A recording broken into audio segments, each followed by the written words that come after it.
To start, open the Wallet app on your iPhone. On the main screen, you'll see your Apple Cash card along with your current balance. Tap on the Apple Cash card to open it.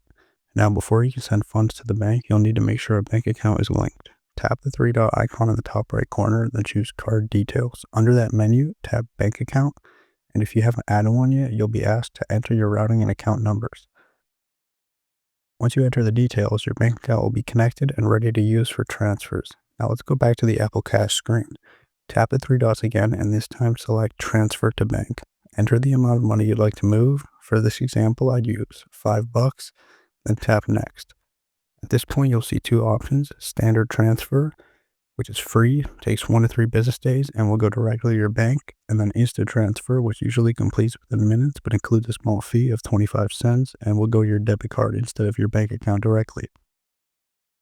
Since we want to transfer to our bank, select Standard, choose your linked bank account, and tap Transfer in the top right corner. If you need the money immediately, select Instant Transfer, and this will send the funds to your linked debit card for a small fee.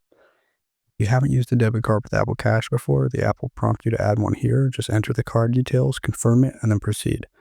Once everything's set, click Next, and then click Transfer in the top right, and the money will be on its way. And that's how you move your Apple Cash balance to your bank account safely and easily.